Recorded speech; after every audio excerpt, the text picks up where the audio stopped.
Have you ever sized a trade by asking yourself, how much can I afford to buy based on my account balance right now?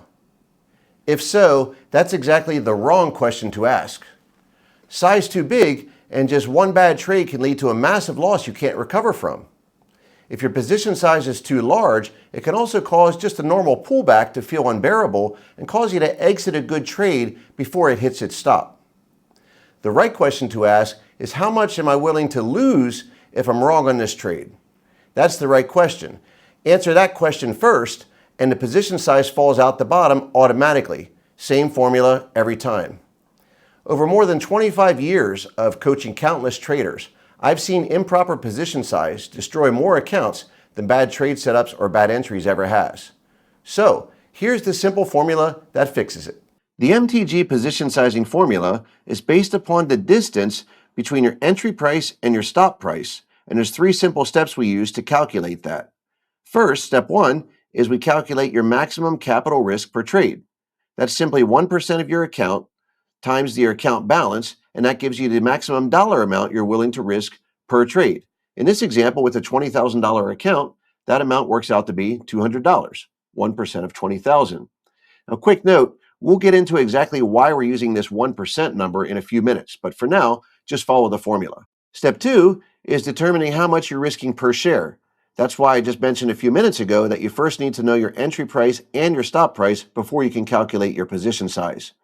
In this particular example, let's suppose you're entering a position with a buy price of $405, and for that setup to work, you need to have your stop at $393. All right, so doing the math, subtracting $393 from $405, you get $12. So in this particular example, you'd be risking $12 per share.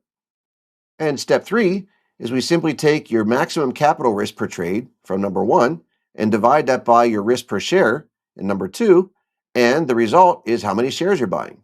In this case, it works out to be 16 shares, or about $6,500 in total position value. This simple formula works exactly the same way regardless of whether your account is $5,000 or $100,000. The dollar figures change, the amount you're risking per trade changes, but the math doesn't. And by the way, one more thing, if you ever have sized a trade by taking your account balance and dividing that by price, you're not alone. Even experienced traders do this. It's just not the question that's going to protect you.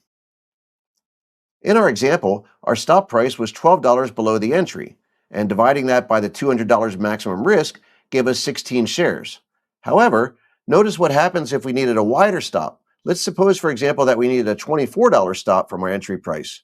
Well, look what happens. We still take that same $200 risk, but now we divide it by $24 and we get 8 shares. Notice how the risk stays the same. Even though our stop is twice as wide, we're still only risking $200 if the trade stops out. This is why position size is calculated last. If you pick your share count first based upon what you can afford, your risk changes on every single trade. But calculate the stop first and the size last, and your risk stays identical every time. You're risking $200 regardless of the trade setup, and that's the key to maintaining consistent risk that will keep you in the game decades from now. Earlier, I said we'd come back to why we risk only 1% of our account value on each trade. Here's why. It's a concept known as recovery math, and it works like this. If you lose 10% of your account, you actually have to make 11% back just to get back to where you started. Now, if you lose 20% of your account, it's not 20% you got to make back. You now need to make back 25% just to get back to break even, because you're working with 20% less capital. So you have to make a higher percentage of that to get back to your starting point. Now, here's where it starts to get interesting. If you lose 1/3 of your account, 33% of your account, you now need to get a 50% return just to get back to your starting point. If you lose 50% of your account, you now have to double your account, make a 100% return just to get back to where you started, because you're now working with half of what you started with. You got to double that to get back to where you started. That's why risking too much per trade is so dangerous. The math turns against you very quickly, not slowly. And that's why we have a 1% rule. We risk only 1% per trade because the beauty of that is you can be wrong 10 times in a row and still have 90% of your account. All right. But imagine what happens, though, if you risk 2% per trade. Look what happens. Risking 2% per trade and 10 losses in a row, you've now got only 80% of your account left. which means you've drawn down 20%. You now need to make a 25% return just to recover. However, if you're only risking 1% per trade, despite 10 losses in a row, you still have most of your account intact and need only 11% return to get back to your starting point. Now, that 1% risk per trade, that scales based upon your experience and market conditions. For example, you might want to take it all the way down to 0.25% if you're brand new to trading, because your goal in the beginning is consistent execution. Don't worry about making profits when you're first starting out. Just worry about executing properly. And once you're doing that consistently, then you can increase up to 0.5% and work your way up to 1%. Also, if the market condition's not ideal, let's say it's a choppy market and nothing's following through, then we'll reduce our 1% risk to 0.5% or less. Now, on the other side, up to 1.5%, that would be if you're an experienced trader, you've already proven to yourself that you can make money with risking 1% and you're comfortable with more risk.